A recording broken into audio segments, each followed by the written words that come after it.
안녕하세요. 가을 학기에 이제 소선지서를 우리가 공부하게 되었습니다. 아모스, 요나, 호세아, 미가 이 네 소선지서를 우리가 공부하게 되어서 제가 부족하지만 어쨌든 미리 준비해서 여러분들에게 조금 더 도움이 될 수 있는 그러한 자료를 모아서 프레젠테이션 하려고 합니다.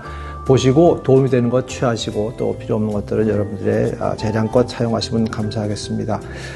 우리가 첫 번째 아모스서를 내과 공부하고 그렇게 해서 계속 공부를 하게 되는데, 아모스는 유다 출신이었는데 그 예루살렘 남쪽에 있는 드고라는 마을에서 태어난 사람이었는데, 하나님께서 북쪽의 이스라엘 향해서 하나님의 말씀을 전하라고 이렇게 부름을 받은 사람이라고 성경은 얘기를 하고 있습니다. 제가 그 약간의 그 연대표를 이제 파워포인트 슬라이드 둘째 페이지에 보시면은 놓고 있는데, 그 1장에서 얘기하기를 이제 그 아모스가 그 유다 왕 우시아 시대, 곧 이스라엘 왕 요아스 아들 여로보암 시대 지진 전 2년에 드고와 목자 중 이렇게 설명한 걸 볼 적에, 그 북왕국 여로보암 왕, 또 남왕국 우시아 왕, 그 당시에 일했던 그런 선지자라고 우리가 볼 수 있겠습니다. 그래서 별명으로는 뭐 정의의 예언자 또는 공의의 선지자 이런 별명을 가지고 있는데, 그 잘 아시는 그 5장 24절의 말씀에 오직 정의를 물같이 공의를 마르지 않는 강같이 흐르게 할지어다.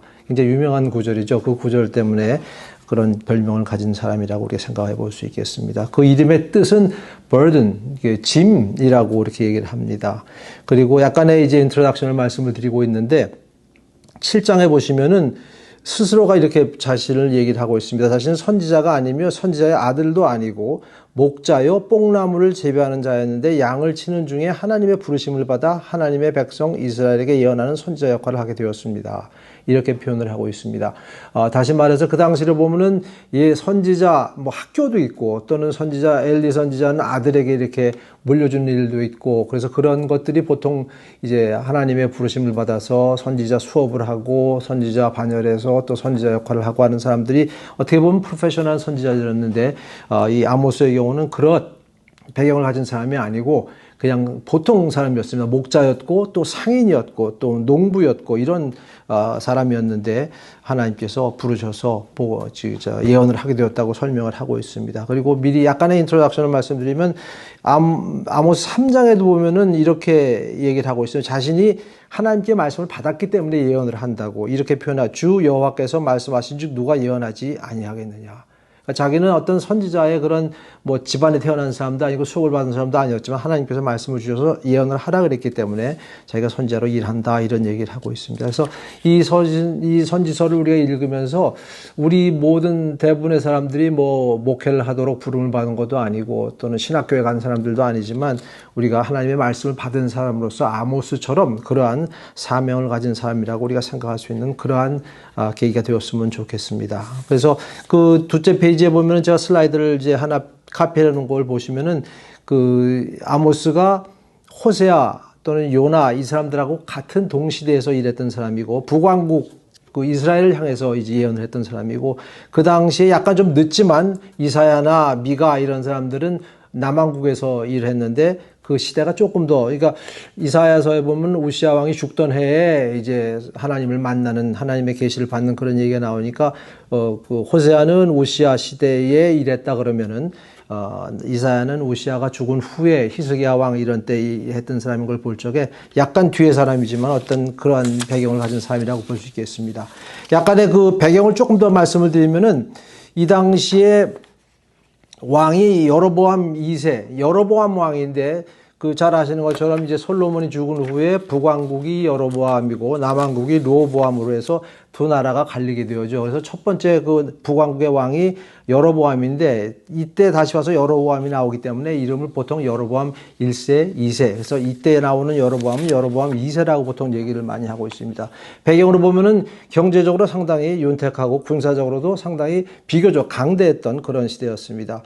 그 국제적인 정세를 보면은 항상 이스라엘하고 유다가 아람, 지금 말하면 시리아죠. 다마스커스하고 늘 컨플릭이 있어가지고 주고받으며 싸우고 했는데, 이 당시에 그런 문제도 다 해결되어서 이제 그 다메섹을 상당히 공격할 수 있었고, 더군다나 이제 아수르라는 이제 강대국이 슬슬 일어나면서 이제 시리아, 아람이 약간의 이제 페이드아웃 하면서 이런 상태 속에서 상당히 이스라엘이 번성했고 또는 윤택한 그런 시절이었습니다. 그리고 그 아까 보았던 그 도표에서도 보셨던 것처럼 그 앞에 일했던 선지자들이 엘리야, 또 그다음에 엘리사 이런 사람들이 일했기 때문에 그런 사람들이 이제 도움을 통해서 왕들이 정치적으로 약간의 안정을 취할 수 있는 그런 시대였습니다. 그랬는데 공과에서 9페이지에도 지적하고 있는 것처럼 그 당시의 사람들은 이런 안정된 정세 또는 여러 가지 경제적인 윤택한 상황들이 하나님께서 저희를 기뻐하시는 그러한 증거라고 잘못 생각하고 있었다고 공과는 지적을 하고 있습니다. 오히려 그것이 아니고 하나님께서 아직 벌을 하지 않으신 것은 그들을 불쌍히 여기셨기 때문이라고 열왕기하 14장 23절에서 27절을 한번 찾아보시면 그 상황을 여러분들이 잘 이해할 수 있을 것 같습니다. 그리고 열왕기하 13장 23절에도 보시면 여호와께서 아브라함과 이삭과 야곱과 더불어 세우신 언약 때문에 이스라엘에게 은혜를 베풀며 그들을 불쌍히 여기사 돌보사 멸하기를 즐겨하지 아니하셨기 때문에 그들이 아직까지 이렇게 버티고 있다고 설명을 하고 있습니다. 그러니까 결코 그들이 행위가 옳거나 하나님 앞에 기쁘게 보여서 하나님이 허락하신 것이 아니라 하나님의 이런 계획과 긍휼하심을 따라서 아직 하나님께서 버티고 이게 참고 계신다는 그러한 말씀을 열왕기하에서 하고 있습니다. 모든 선지서들이 다 공통된 것이 하나 있는 것은 항상 보면은 대부분 다 심판의 메시지를 가지고 있습니다. 그렇지만 동시에 마지막에 가면 회복의 메시지를 가지고 있는데 이 아모스서도 예외는 아닙니다. 마지막 9장의 11절에 보시면은 내가 다윗의 무너진 장막을 일으키고 이렇게 간단히 길지는 않지만 하나님께서 회복하실 그러한 메시지를 또한 설명을 하고 있는 것을 미리 한번 보시고 그것을 염두에 두시고 계속 읽어 나갔으면 좋을 것 같습니다. 더군다나 한 가지만 더 말씀드리면은 아모스서에서도 보시면은 하나님께서 이스라엘 백성 그렇게 범죄하고 하나님 앞에 거역하는 그런 이스라엘 백성을 부르실 때 내 백성이라고 부르는 그런 표현을 여러 번 쓰십니다. 7장 제가 파워포인트에도 지적했던 것처럼 7장에 8장에 9장에 계속해서 내 백성이라고 이렇게 설명하시는 부르시는 것을 우리가 볼 수 있습니다. 그리고 3장 2절에도 보면 하나님께서 이스라엘 향해서 내가 땅의 모든 족속 가운데 너희만을 알았나니. 그러니까 참 짝사랑이지만 하나님께서 이스라엘 향한 그러한 놀라우신 그 사랑을 참 오래 참으시는 사랑을 표현하고 있는 것을 우리가 볼 수 있습니다. 이런 백그라운드를 가지시고 이제 본문 1번 여호와께서 지적하셨던 잘못들 wrongs reviewed 라는 그 부분을 우리가 같이 한번 잠깐 생각해 보도록 하겠습니다. 1장은 본문에 우리가 들어가 있지 않은데 1장에 보시면은 이제 하나님께서 다메섹과 블레셋과 두로, 에돔, 암몬, 모압 등 이런 여러 이방 족속에 대한 심판하실 것에 대해서 말씀을 하시고 오늘 본문 시작하는 2장 4절부터는 유다와 또 그 뒷부분에서는 이스라엘이 받을 심판에 대해서 하나님께서 계속 예언의 말씀을 주시고 있습니다. 그리고 계속해서 1장, 2장에서 같은 표현이 있는데 서너 가지 죄 이렇게 표현이 되어 있는데 서너 가지 죄라는 것은 딱 세 가지나 네 가지를 말씀하시는 것이 아니라 countless, 셀 수 없을 정도로 많은 그러한 것을 표현하는 그러한 관념적인 표현이라고 얘기를 하고 있습니다. 근데 이제 2장 4절에서 8절에 보시면은 4절에서 5절에 보시면은 그 유대에 관한 그러한 이제 벌에 대해서 말씀을 하고 있는데 읽어보시면은 한 가지 다른 그 이방 족속이나 이스라엘에 대한 그 심판에 대한 메시지와 조금 다른 것은 이때는 그들의 행위에 대해서 말씀하시지 아니하시고 여호와의 율법을 무시하고 지키지 않았다는 것에 대해서 지적을 하시는 것을 우리가 볼 수 있습니다. 그래서 제가 파워포인트 다 읽지는 않겠지만 읽어보시면은 하나님께서 처음부터 계획하시고 이루어가시는 그 모든 일들이 유다 지파를 통해서 결국은 이루어진다는 것에 대해서 포인트아웃 하시는 그러한 분이라고 얘기를 할 수 있겠습니다. 그래서 하나님께서 이스라엘 백성을 이제 애굽으로 보내셔서 거기서 백성을 이루시고 출애굽을 해서 시내산에서 율법을 주십니다. 율법을 주심으로 해서 율법 때문에 죄가 죄인 것을 지정하게 되고 죄가 죄인 것을 알게 하는 그러한 역할을 하는 것이 율법이었습니다. 그만큼 율법을 주신 것이 의미가 있고 그 율법 때문에 죄가 죄인 것이 정해졌기 때문에 그 다음에 필요한 것은 우리가 제사가 필요한 것입니다. 하나님 앞에 제사 그리고 성막에서 제사하는 그런 것에 대한 규례를 주셨습니다. 이 모든 것들이 결국은 그리스도가 오실 것에 대한 하나의 그림자라고 우리가 생각할 수 있겠습니다. 그래서 이 모든 하나님의 계획이 이루어지는 것이 바로 유다 지파를 통해서 이루어진다는 그런 의미에서 유다에 대한 죄를 물으실 적에는 너희가 율법을 무시하고 지키지 않았다 이렇게 간단하게 설명을 하고 있습니다. 더군다나 이제 그 아모스 선지자는 이스라엘에 향해서 얘기를 하기 때문에 많은 것들에 대해서는 얘기하고 있지 않지만 유다에 대해서는 특별히 그런 점을 깨닫다 하고 있는 것을 우리가 볼 수 있습니다. 그리고 그 후반부에도 이렇게 얘기를 하고 있어 거짓 것이라는 얘기를 하고 있습니다.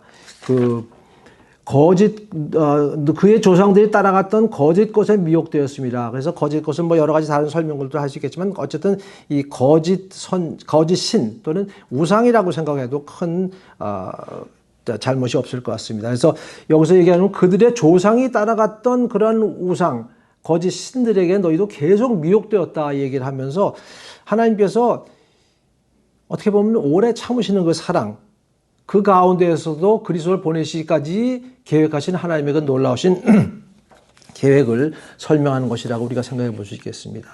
그리고 나서 2장 6절부터 16절까지는 이제 이스라엘이 받을 벌에 대해서 계속 말씀을 하고 있습니다. 구절 저희가 설명을 하지 않겠지만 보면은 사회가 참으로 부정한 그런 사회였습니다. 사람들이 은을 받고 의인을 팔았다. 아마 모르긴 몰라도 은을 뇌물로 받고 재판에서 거짓 증언을 해가지고 사람들을 이제 뭐 정죄하는 그러한 일이 있었던 것 같고, 신 한 켤레를 받고 가난한 자를 팔았다.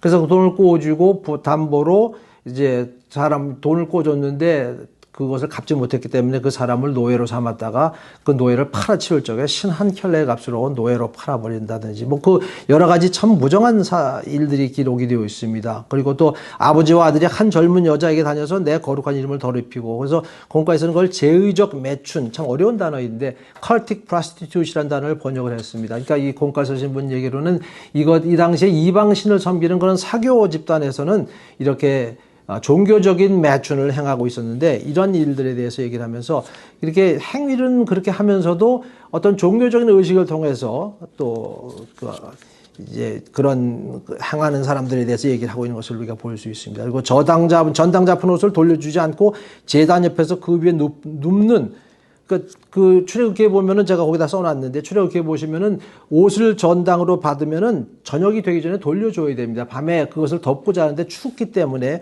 그런데 오히려 그걸 돌려주지 않고 제단에 나가가지고 그것을 베개 삼아서, 그러니까 전혀 남에 대한 배려가 없고, 그러면 동시에 어떤 종교적인 행위를 통해서 자기의 의를 나타내는 그러한 사람들이라고 얘기를 해주시겠어요. 벌금을 받아서 포도주를 사서 신전에서 마시는 사람. 이것도 참으로 참 어이가 없는 행위죠. 남들에 대한 배려는 하나도 없으면서, 그러면서도 신전에 나가서 그 포도주를 마시는 사람들. 마치 그 예수님 당시의 바리새인들과 비슷한 그러한 행태라고 우리가 볼 수 있겠습니다. 그래서 이 부분들에 대해서는 우리가 어떤 종교적인 행위를 통해서 우리의 그 신앙을 대신하려는 그런 잘못을 범하지 않는 것인가에 대해서 한번 우리가 짚고 넘어가는 그러한 시간도 되었으면 좋을 것 같습니다. 네. 그렇게 해서 질문이 두 가지가 있는데, 첫 번째 10페이지에 있는 질문은 왜 하나님의 백성은 다른 사람보다 더 높은 기준을 따라 살아야 합니까?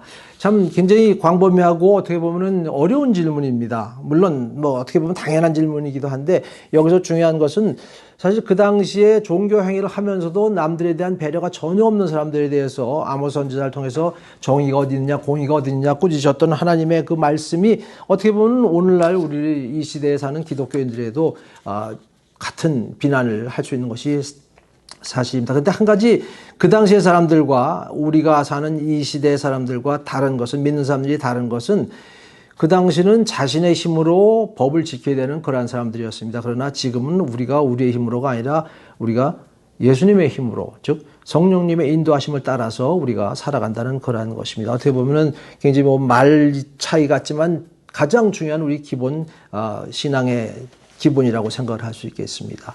그러니까 내가 산 것이 아니고 나는 그리스도와 함께 십자가에 못 박혀 죽었고 이제 내 안에 그리스도께서 사신 것이다 하는 것의 표현이 바로 우리의 행위라는 것입니다. 그래서 우리가 중요한 것은 우리가 살면서 사실 죄가 환영한 세상을 살고 있기 때문에 우리의 어떤 행위를 통해서 이 세상을 다 바꿀 수 있는 그런 것은 전혀 아닙니다. 다시 말해서 이 땅에 사는 동안에 우리가 모두가 불완전한 것은 사실입니다. 그러나 우리가 이 땅에 사는 것이 그리스도의 사신으로 이웃에게 주님의 사랑을 전하면서 사는 것이기 때문에 중요한 질문은 What would Jesus do?를 물어보는 것이 될 것 같습니다. 우리가 이 세상을 다 바꿔서 개혁하겠다는 그러한 태도가 아니라 예수님이라면은 내가 이런 상황에서 어떻게 할까?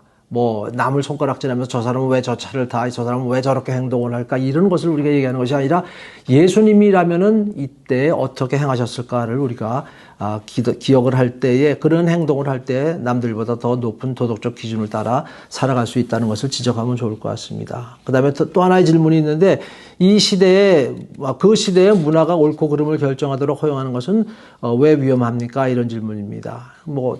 정답은 이 세대의 문화는 항상 하나님을 거스르려 하기 때문에 이 세대의 문화를 따라갈 때 우리가 하나님을 기쁘시게 할 수 없다는 그러한 말씀입니다. 왜 그런가 하면 이 세상의 임금은 사탄이기 때문입니다. 물론 사탄은 디피트를 당한 존재이지만 아직도 이 땅에 남아서 여러 사람들을 미혹하고 속이는 그러한 일을 하고 있습니다. 요한복음 12장 또는 16장 거기 제가 코트를 했기 때문에 보시면 알 수 있겠지만, 그래서 이 세상의 성문화는 그렇습니다. 간음이나 음행을 용납하고 장려하는 것이 이 세상의 성문화입니다. 또 LGBTQ, 요즘은 그것들을 마치 이퀄리티나 또는 어떤 평등이라는 개념을 통해서 그들을 지지하도록 유혹하는데, 이거 옳지 않다는, 성경 말씀이 옳지 않다 그러기 때문에 옳지 않은, 낙태도 마찬가지입니다. 생명을 하나님의 가치에 따라서 우리가 해야 되는데, 이 사람들은 평등이라는, 자유라는 그런 미명 아래서 하나님의 말씀을 거역하려는 사람입니다. 그리고 가장 중요한 세상 문화가 물질 만능주의입니다. 우리가 이런 것들에 미혹이 되면은 하나님의 나라를 보기보다는 이 땅의 것들에 마음이 빼앗겨서 우리가 미혹을 당하는 수들이 많이 있습니다. 사실 이 모든 것들이 어떻게 보면 다 연결되어진 것들인데, 사단의 치밀한 계획하에서 전략 가운데 이루어진 일들이기 때문에 우리는 늘 깨어서 기도하고 이런 일들이 현혹되지 않도록 우리가 깨어 있어야 된다고 성경은 얘기를 하고 있습니다. 그래서 4.13 공부할 때 우리가 청지기 얘기를 할 때도 이 얘기를 좀 하게 되지만, 우리의 정체성에 대해서 다시 한번 얘기를 하는 것이죠. 그래서 우리가 열 처녀에 비해서 알 수 있는 것처럼 다섯 처녀, 현명한 처녀들이 왜 칭찬을 받았냐면, 왜 거기 머물러 있는가에 대해서 알고 있었기 때문이었습니다. 우리가 여기 땅에 머물러 있는 것은 주님을 기다리면서 주님의 사신으로 산다는 것을 우리가 알 때, 우리가 그 달란트의 비유처럼 주님이 주신 것들을 통해서 하나님의 나라를 위해서 일할 수 있는 그러한 사람들이라고 성경은 얘기를 하고 있습니다. 세상 것들에 마음을 빼앗기지 않고, 이 육신의 정욕에 우리가 따라가지 않고, 또 안목의 정욕에 따라가지 않고, 이상의 자랑에 따라가지 않는 사람들이 우리라는 것을 여기서 다시 한번 얘기를 하면 좋을 것 같습니다. 네, 그 다음에 두 번째 단락에 가서 제목이 History Relived, 재생되는 역사, 이런 제목을 가지고 있는데, 앞에서는 이제 이스라엘 백성들을 심판하시겠다고 하신 아모스의 말을 했는데, 이제 이 부분에서는 왜 그 심판이 그들에게 오는가에 대해서 설명을 하고 있습니다. 왜 이 심판이 그들에게 오는가. 그래서 쭉 설명을 하고 있는데, 역사 얘기를 좀 하고 있습니다. 내가 어떻게 너희들을 이 가나안 땅으로, 이 장대한 사람들이 있는 가나안 땅으로 끌어들였고, 어떻게 이 땅을 차지하게 했으며, 그리고 어떻게 내가 너를 애굽 땅에서 이끌어냈고, 내가 어떻게 너희를 40년 동안 광야에서 이끌어냈는가 하는 그러한 인도하였는가 하는 것에 대해서 설명을 하고, 내가 그때마다 선지자들을 통해서 너에게 말씀을 했고, 또 나신일을 세워서 나의 계획을 이뤄갔는가에 대해서 말씀을 하고 있습니다. 그런데 너희는 이러한 나의 인도와 나의 목적을 거역을 하고 하나님 앞에 반역했기 때문에, 선지자들에게 말하지 못하게 했고, 나신들에게 술을 먹였고, 이런 일들을 했기 때문에 이제는 더 이상은 참을 수 없는 하나님의 심판이 임하게 되었다 하는 것을 얘기를 하면서, 어떻게 보면은 하나님의 목적에 대해서 다시 한번 말씀을 하고 있으면, 내가 너희를 불러서 아브라함을 부르실 적에, 이삭을 부르실 때, 야곱을 부르실 적에, 그리고 모세를 통해서 출애굽시키고 이제까지 인도하신 이 모든 목적이 무엇인가에 대해서 다시 한번 일깨워 주시면서, 어떻게 보면 오래 참으시는 하나님의 사랑과 하나님의 놀라우신 그 은혜를 얘기를 하면서, 이제는 더 이상은 참을 수 없는 하나님의 그 공의에 대해서 또한 말씀을 하고 있습니다. 그래서 이 모든 구절을 통해서 하나님께서 처음부터 계획하신 일들을 열심히 이루어 가시는 것에 대해서 우리가 다시 한번 여기서 지적하고 넘어갔으면 좋을 것 같습니다. 물론 이스라엘의 그 죄에 대한 그 심판이 왜 오는가에 대한 설명을 하고 있지만, 그 동시에 그 설명을 통해서 내가 하는 일이 무엇이고, 내가 어떠한 사랑으로 어떠한 열심으로 이 일을 이루어 가는가에 대한 그러한 설명을 하고 있다고 우리가 생각을 해볼 수 있겠습니다. 그래서 그 여호와의 열심, 그래서 그 구절은 이사야 9장 7절에도 보면은 그 정사와 평강의 더함이 무궁하여, 또 다윗의 왕자와 그의 나라의 굴림에 그 나라를 굳게 세우고, 그래서 그때 가서는 만군의 여호와의 열심히 일을 이루시리라. 그러니까 결국은 이 모든 계획과 이루어가시는 것이 하나님의 그 열심과 계획 가운데 이루어지는 것이다에 대해서 설명을 하고 있습니다. 그래서 그 2과를 공부하시면서 조금 다른 얘기지만 이 상황을 우리가 처한 상황에다가 대입해서 생각해 보아도 좋을 것 같습니다. 그래서 이스라엘을 출애굽시키셔서 가나안 땅에 이르게 하신 것이 전적으로 하나님의 은혜 가운데 이루어진 것처럼 우리 믿는 사람들이 사단의 권세하에서 해방되어서 천국 시민이 된 것도 오직 하나님의 은혜 가운데 되었다는 것을 우리가 약간 빗대어서 설명을 해 볼 수 있을 것 같습니다. 그래서 이 모든 것들이 하나님의 허락하신 은혜 가운데 된 일이고, 그리고 우리를 이 땅에 남겨놓으신 것이 바로 하나님의 복음을 전파하기 위해서 하나님의 특별한 목적을 가지고 우리를 남겨놓으셨다는 것이 바로 우리의 정체성입니다. 마치 이스라엘 백성을 남겨놓은 것이 하나님께서 그리스도로 오시기까지 그들을 인도하셨던 것처럼 우리에게도 그러한 정체성이 있다는 것을, 그리고 이스라엘 백성들에게 늘 말씀하시길 원했던 것처럼 지금도 하나님께서는 우리에게 말씀하시길 원하십니다. 그리고 그래서 우리에게 이 성경 말씀을 주셨고 이 말씀을 통해서 우리에게 말씀을 하십니다. 히브리서 1장에도 보면은 그 옛적에는 선지자를 통해서 여러 자리로 얘기를 했던 하나님께서 이 마지막 때는 그리스도를 통해서 아들을 통해서 우리에게 말씀을 주셨다. 그래서 이 놀라우신 말씀을 주셨다는 것을 우리가 다시 한번 리마인드 하면 좋을 것 같고, 그 나실이라는 것에 대해서 얘기를 하고 있는데 그거와 빗대어서도 우리가 사실 하나님의 특별한 부름을 받은 사람들이라 하는 것을 우리가 리마인드 할 필요가 있을 것 같습니다. 그래서 우리 모두가 하나님 앞에 거룩한 산 제사로 드려진 사람들이기 때문에 구별되어진 사람들이고 하나님의 목적을 위해서 이 땅에 남겨진 사람들이라는 것을 얘기할 수 있으면 좋을 것 같습니다. 그것이 두 번째 과고, 세 번째 과는 이제 제목이 Judgment Reckoned 이렇게 되어 있습니다. 뭐 번역을 한다 그러면은 확정된 심판이라 그러는 게 좋을 것 같아요. 뭐 합산된 심판 그렇게 번역하셨는데 뭐 either way, 그러니까 확정되어진 심판이 올 것이다 하는 그러한 얘기를 하고 있습니다. 그래서 자세히 읽어보시면은 여러 가지 심판에 대한 그러한 디스크립션들이 기록이 되어 있는데 다 읽어보시면은 다 이 구절들이 이스라엘 닥칠 그 심판이 전쟁에 의한 것이라 하는 것을 암시하고 있는 것 같습니다. 뭐 보면은 다 싸우고 도망가고 피하고 이런 일들이기 때문에, 그래서 나중에 열왕기하 17장에 보시면 아수르의 군대가 이스라엘을 이제 쳐들어와서 멸망당할 때 디스크립션이 있는 것처럼 그들이 이제 당할 그 마지막 때 심판에 대해서 설명을 하고 있는 것을 우리가 볼 수 있습니다. 그래서 이 구절을 통해서 하나님께서는 이 범죄한 이스라엘들에게 계속해서 경고하셨습니다. 그 경고를 통해서 우리는 하나님의 참 사랑을 볼 수가 있습니다.